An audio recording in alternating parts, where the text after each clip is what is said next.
Hey everyone, Rob from Southgate Media Group here. Before we get started with this podcast, we have a quick message. If this is your first time checking out the show, we love that you found us and we really hope you enjoy it. What we have to say is for the subscribers, if you enjoy our shows, would you please donate to help keep these going? We don't want to have to put traditional ads on these shows, but this does cost money, so we really do rely heavily on donations. To make a donation to the show, please go to our website, www.southgatemediagroup.com. Go to the page for the show, and in the upper right-hand corner is a donate button. It takes you right to PayPal, and you can donate whatever amount you want. Thanks a lot for listening, everybody. And now, on with the show.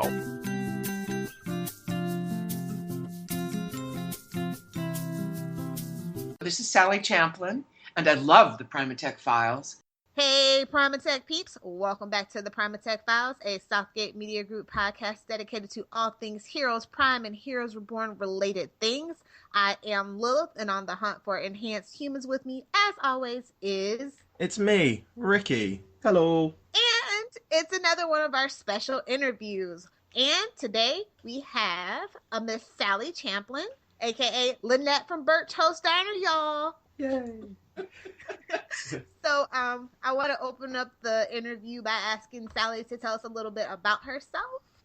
I've been a working actress in Hollywood for over 30 years, and I've probably walked through just about every hit network show in the last, say, 15 or 20 years, from Frasier all the way through Heroes, Mike and Molly. I even did Designing Women.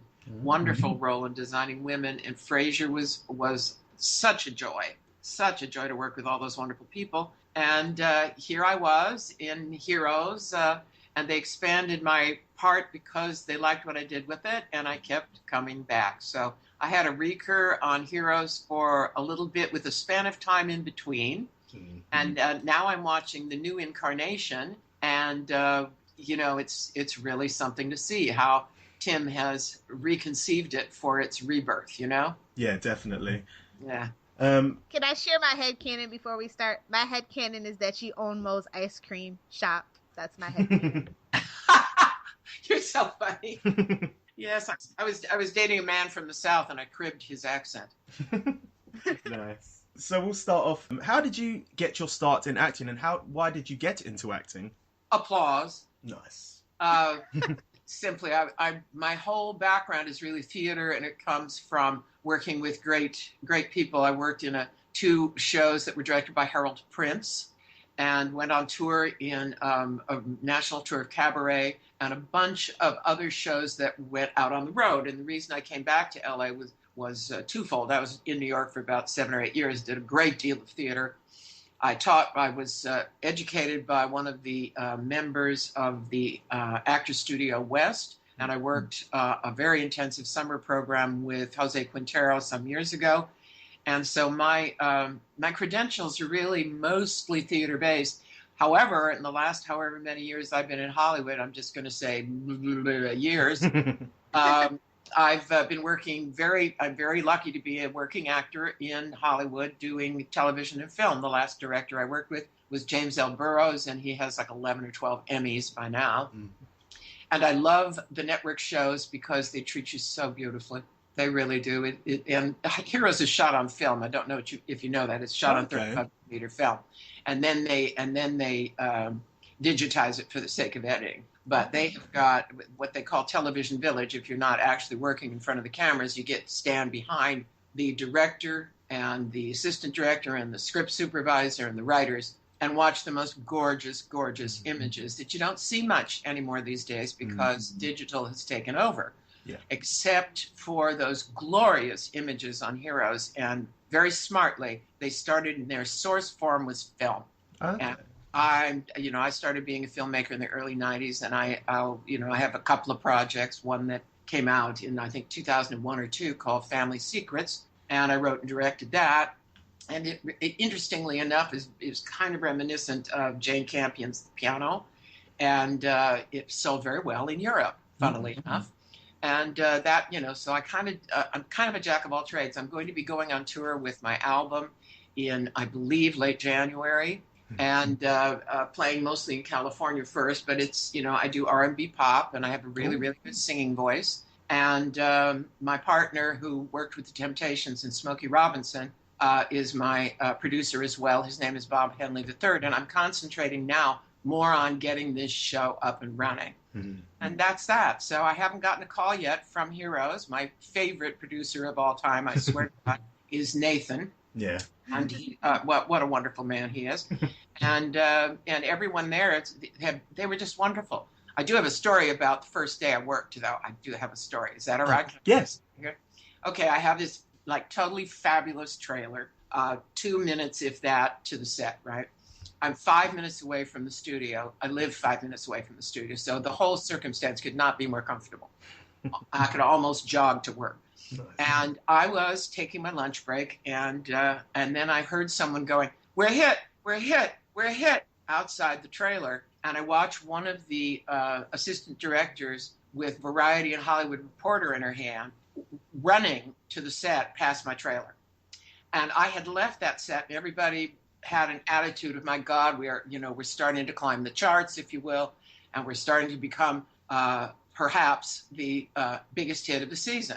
I was there on the day that all of the industry trade said we were the biggest hit of the season. I was present. So when she walked into, 35, 40 people working there. The crews are all wonderful. I'm great people.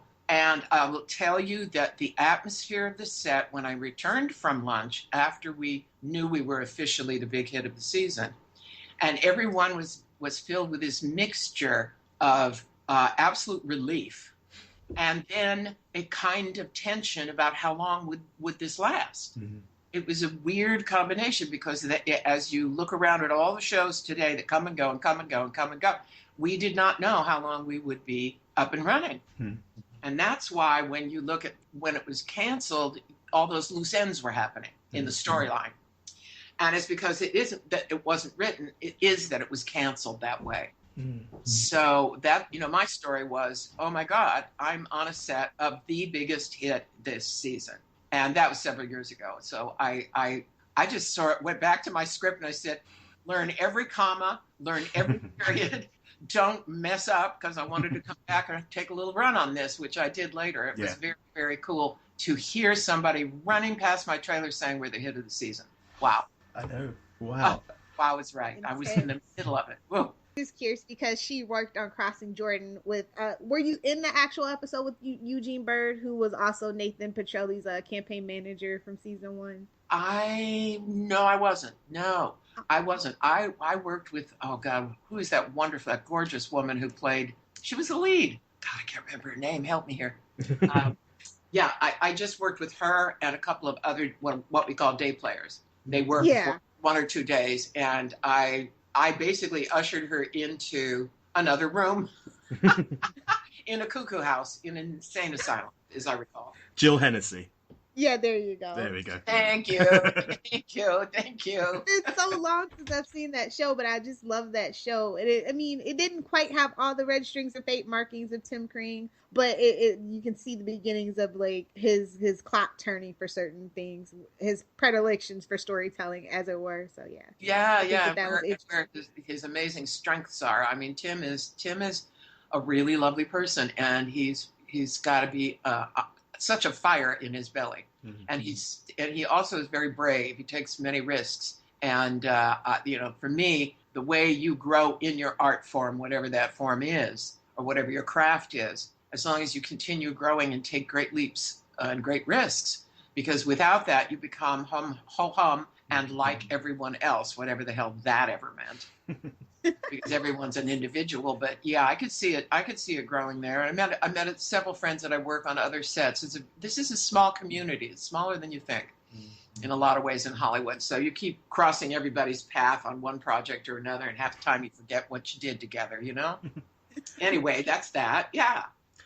What was it like working on 2 of Tim Kring's shows? Obviously you worked on Crossing Jordan and Heroes. Was there any difference in the way that, the show felt, or like the camaraderie? Well, the camaraderie was interesting in Crossing Jordan because when I worked, and I really worked a day, okay? Mm. When I worked, I met several people that I would meet, for instance, at Screen Actors Guild meetings, things like that, and we would forget where we met last, but we know what it all is, because all of us forget after a while when you worked in so many things. It totally professional, so completely, wonderfully professional that everybody relaxed. And I say that in a way that I think is, for us anyway, easy to understand. But when you say it's so professional, you get to relax, is that you know you're in a project that is well put together from the first time you hear action to the last time you hear cut. You know what they're going to do. They had a workshop for young writers, and they kept bringing them forward and bringing them up and graduating them, and they were always dealing with teaching as well, which was just the best. And very few people do that on series, unless I have learned they look like they're going to be a huge hit, and then they back up scripts for the simple reason that you need at least 4 episodes on the shelf to air while you're shooting the 5th, 6th, 7th, and so on. You need a backlog of at least 4, and a lot of shows say, oh my God, it's not enough. We need more before we air. So we are always shooting things way in advance of their airing because of that reason. And, it's the ins and outs of what you know how to do. And I loved playing someone from the South. It was so comfortable. It was a very comfortable choice. And when I worked with, I think it was Adam first, with one of the producers, it was so wonderful to deal with someone who also had a theater background. That's unusual. You usually are dealing with most directors, and I hate to generalize because there's always an exception, but most directors in this town have worked in this town, and only a few of them go back to theater in their own careers. And it was such a relief, and because the language is shared, you could cut to the core of things immediately with someone who's got a theater background along with you. And you know exactly how to behave in front of a camera as well as in a theatrical sense. So my first episode where we became that hit is a great memory to me, because it's like going back to my old days working in theater. And never mind the stories he was telling. Oh my God. Okay. There was one about Olympia Dukakis. I won't even tell you. Won't even. No, this is a clean show, right? Am I right? I'm right. Yeah. Okay. Yeah, I heard some stories. So I have had a great run, and sitting back and watching how Tim reconceived this is just glorious, because it works. It's an entirely different point of view, and it works. And it was a brave thing for him to conceive it that way, and he did. It just really, it's something to watch someone like that. It reminds me of working. I haven't worked with Aaron Sorkin yet, but my God, that writer. Oh, I mean, there's some great writers. Tim's one, Aaron's one. I mean, it just goes on and on, the great writers that are here. And I really think, getting cut to the chase, that television has some of the most inspired creations compared to what film used to be in the days of the auteurs. You know, the Spielbergs and the Scorsese and Coppola and all those people. So television is turning into a very ripe future as far as we're concerned. And I love the fact that it's online, that everything can be done online, and we all have an equal opportunity to try our best at this art form. And that's what I do at home. I shoot videos, and I shoot music videos and other things like that. And I'm just having a ball. You can get behind the camera now. Just anybody in the audience can get behind the camera and start learning how to do it like Hollywood. And there's some secrets, but there are also some books that really inform you about how to shoot Hollywood continuity editing, and how to shoot for that. And I'm just immersed in that and in music. So, darling, you're a DJ, aren't you? Well, yes, ma'am. You DJ. I also play the cello. I'm a huge musician, and I see that we share that, and it's literally in your blood, because your brother is a member of the band Chicago. Well, he was until he went on his own. But you know that Chicago's being inducted into the Hall of Fame finally. Oh wow! Yes, I do, and I think it's long overdue. I mean, it's so long overdue. I have stories about that too. Anyway. I can't tell them. They're not my stories. They're his. Anyway, he also has 2 Grammys. He won a Grammy for having co-written After the Love Is Gone for Earth, Wind and Fire. And he also co-wrote Turn Your Love Around for George Benson. Those are his 2 Grammys. And his second son, Will, was on The Voice a couple of seasons ago. He was that close to finishing. His name is Will Champlin, if that rings any bells. And he was in the last final 3 before the final 1 was chosen. And boy, it was a great, fierce field. And he's been working ever since. This is all in the family. Yeah. It really is all in the family. You've talked about the many aspects of your career, from singing to acting, producing and directing, and also stage. Do you have a favorite medium? Stage. Stage, yeah. And it took me a long time to figure out and learn how to work in front of a camera, because my stage experience had me being very large on stage just to send either what I was saying or what I was physically doing to the back rows. And that, I go back to the days when you really had to project, and shows like that, usually in smaller venues, were not mic'd. They did not have a board. They were not wearing microphones. So I learned to project and be large, and what I had to learn to take my work down to the size that a camera could accommodate was how to work literally in front of a very narrow eye. And there's a lot to it. And I couldn't be happier working in either medium at this point, since I know how to do both. But my first love is comedy on stage and music. Yeah. Awesome. So you joined Heroes near the beginning. Did you have a chance to watch the show, or were you pretty much with it from the very beginning? Well, I started watching the show as soon as I knew I was going to be auditioning. Yeah. Right? And the audition was a real interesting story too. Yeah. I knew. I watched it a couple of times to understand its style. And once I understood that they were doing the kinds of video tricks that they do, which are spectacular, and they are tricks. I'm telling you, they are tricks. They're simple camera tricks. I could describe every one, right? But when I went into the audition, I wore essentially the same kind of outfit that you saw me in the first time you saw me. My first episode was Homecoming. Yeah. And I wore those were my pants, those were my shoes, and just figured out what little sweater I was going to throw on and blah, blah, blah. But it was half my own clothes. And I walked in and I sat down in the waiting room in front of the audition, before the audition. And I sat down to a woman who looked like Flo from Alice Doesn't Live Here Anymore. She was wearing the entire super starched, super ironed outfit of pink with white collars. She had a little handkerchief in her pocket that was perp. She had a thing on her head, and her hair was done up like Flo, and she was chewing gum. I'll never forget it. And I just looked at her, and I didn't say anything, but all I thought was, "Honey, you've never been to Midland, Texas." Yep. Absolutely never. So she went in after me, and I don't know. I walked in and just began working with them. My attitude about auditions is that it's simply a rehearsal, and I want to make the best and be most in the moment and be completely there and completely involved in any audition, because if I treat it like a rehearsal, they will then already know how to work with me. And it worked out particularly well because everything slowed down. I had to take over the room, because in taking over the room, the character governs. And some people don't understand that. They go in and they get shy about being that human being they've chosen to actually stick to those choices. I went in and simply said, I'd like to come in, I'd like to make an entrance, I'd like to start from here and do this and do that. And I was the waitress, simple as that. And I was happy with them. And I said, do you need any more? Do you need any adjustments? And I'm trying to remember what scene I read. I think that possibly that first scene in Homecoming with James Kyson Lee, where they're looking for a hero and he's disappeared, and it's all a fast forward moment. I read that and I walked out, and I just told this lady in her starched pink outfit, relax, just relax. And I got the job and she didn't. So I guess that tells you, at least I know how slowly everybody moves in the South, Yeah. And I loved it. I love that character is not that far from me. I cook really well.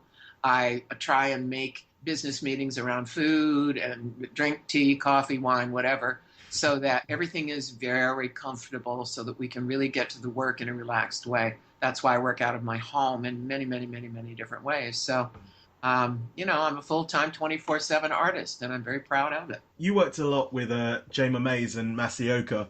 Uh-huh. Was there anyone else on the show that you would have liked to have worked with? Actually, I've worked with pretty much everybody. Okay. Yep, I worked Greg, with Jack. Who was your favourite to work alongside? Don't ask her that, Oh, Ricky. I'm sorry. You're too funny, you too. You're too funny. Who was my favorite? I really loved a moment I had with Zach in makeup, the makeup trailer, when we were talking about his dog who was sitting between us, and he was the cutest thing. And we were talking about his projects and where he was going to go from there. And look what he's done. Everything that he is doing now, he was planning then. And it was a wonderful conversation. And I'm trying to remember, Robert is this day player's name. He played a really bad guy in the circus. It was around the circus time. Yeah, Robert Nepper, yeah. Yes, we were doing kickline numbers for musicals we both loved. And we had to be told to leave the set. And so we went way away from the set and tried to remember the steps. And I had a ball with him. And all we could do was joke about stuff that happened backstage and stuff. It was great. You know, everyone in this industry who is lucky enough to work, we're all very grateful when we get there. We are all very grateful because there's so many more actors out there than there are jobs. So many more. And if you can't stand hearing the word no, you better go into aluminum siding. I'm telling you, please do not torture yourself if you can't hear no and walk away and say, next time. So you obviously were in the first season and then you came back for the fourth season. What was there any change in the way that the show was run or how it felt behind the scenes? Absolutely not. It was the same show.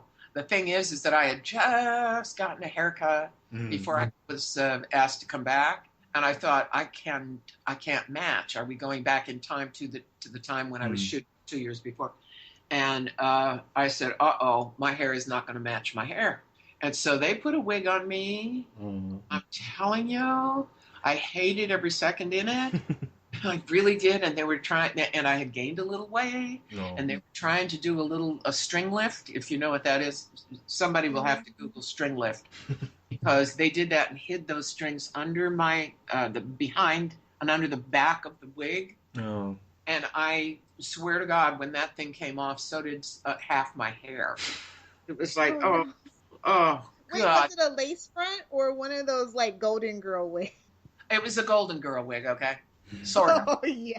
It was Poor sort of thing. like a blonde one that maybe Mama would have worn, you know? And Yeah. yeah. And I looked at that and I said, there is no way in hell people are going to say that's the same person. But you know what? Not anybody said a thing. We were just happy to have you back. Oh, I'm so glad I make friends. I hasten to add, I'm sure that somebody hates me somewhere, but I really do the best that I can. I'm a very essentially happy person. So I'm always involved in something that is really fun and is really creative. And I make friends. And the biggest thing you can do in this industry is make friends and allies because it isn't that on the way up you meet everybody, those same people on the way down, because that assumes that you have an up and a down. There are other actors in this town like me who just steadily work. It's a different dynamic. We steadily are always doing something. And I run into people who were like PAs at one point and are directors later. So I think the old statement in Hollywood, and it's a cliche, is absolutely true. Don't make me look bad. Seriously, don't make me look bad. Don't you make me look good when I refer you to someone who's wonderful in the industry. And that is a truism that I have been proving year after year after year while working in this industry. I don't have anybody, everyone is really wonderful. There was a time in Hollywood when directors could be mean, shall we say mean, rather than calling them names, which come much more readily to mind. They can't, it isn't allowed. And it has grown that way. Everyone says please and thank you. Everyone's very polite. Everyone's very grateful. And when you walk into situations like that without that mean person in the mix, it's a much happier thing. And they're very rare. Mean people in this industry are now very rare. They don't work.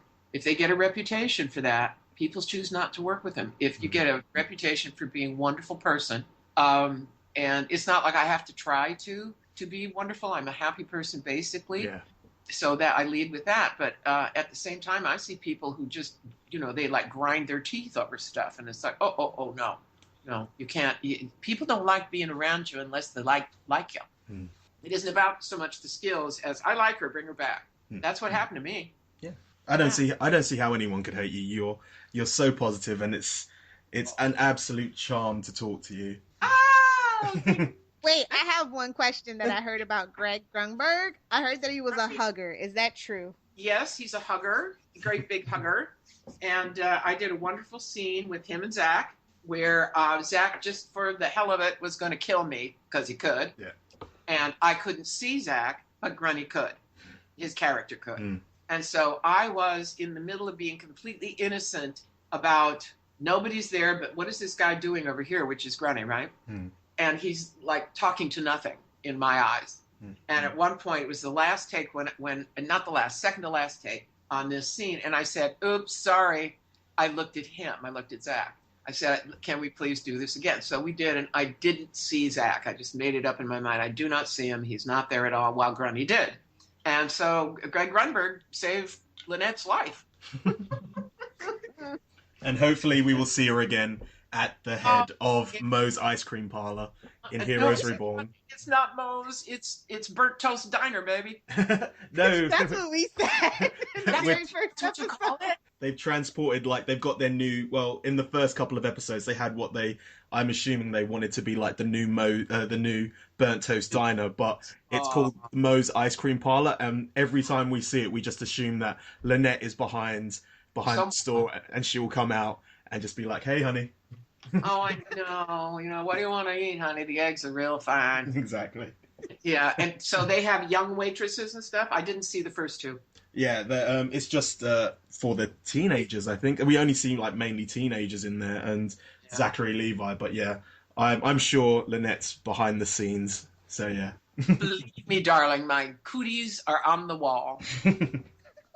Okay, so I don't know if you're aware, but you probably are. You seem like you're hip to the hero stuff. There's a book called Saving Charlie, and Lynette is featured prominently in it. Have you read it? And if so, what did you think of it? Oh, no, I didn't read it. I didn't even know it existed.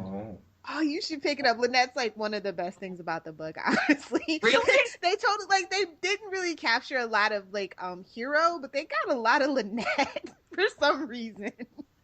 What did I say? Just your classic lines. It was just like, oh man, we should have had another episode before they canceled her. It was good. I liked it for that part. It was for the hero and Charlie shippers. Let's just be honest. So. Oh yeah, I'm like, if you can bring Charlie back, bring her back. But oops, she's doing Glee now. Seriously, they would have loved to have had her. And the couple of times that they could get her, they got her. And Jayma is known for being absolutely teensy. She's the smallest thing on earth, and she has to weigh all of about 90 pounds. And she memorizes so fast, it's like inhuman. Okay. It's like she has Charlie's actual power. Yeah. Nice. She is known for walking in the next day with whole monologues learned. And that's like, oh, okay, really? And because, for me, let's put it this way, not quite as young as Jayma, although I profess to be 39 every year. And holding, I believe, is what my grandma would say. Well, do you know what Joan Collins said? She said, I've entered the ageless stage now, darling. And she did. For 20 years, she looked between 40 and 60. And now she can't lie.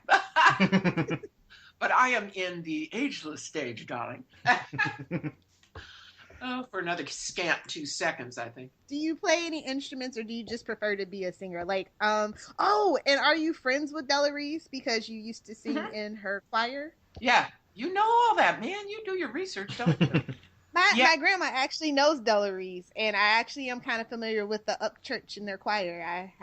I've been there a couple times. So when I was like, wait a minute, yeah. Yeah, exactly. I went there initially to get back into a choir because I needed music again. You're talking late November 2005. Okay. And I joined the choir as quickly as I could get into it. And the choir director is now my writing partner. And he and I have now done 2 albums. And it was funny. We were sitting in the studio the other day realizing we knew each other longer without the church being the meeting place, that musical meeting place, than we did during the church. And I was in that choir for 4 years and really was taught a great deal about pop singing because I come from the opera world. And in terms of what my training is. And I have one of those voices, rich, chocolatey contralto voice. And if you look for the contralto on Google, you should be able to find it and sample it. But the next album out is R&B pop because of my partner whom I met at the church. So everything leads to everything else, and everybody leads to everybody else sooner or later. And it's the best partnership I've ever had. We are finishing our projects on time. I'm going to be going on the road in January with the album, playing hopefully some casinos. And in California, we'll start modestly. And after that, you never know. When you get me back on stage, I love it there. And I love making people laugh and then open up my mouth and singing and singing really good music. So it's between being an actor and a singer and a writer, because I wrote all this stuff with my partner. 24 full songs. We call it the Legacy Catalog. I hope we can ride it like a horse into the sunset, Frank. We hope so too. You deserve it.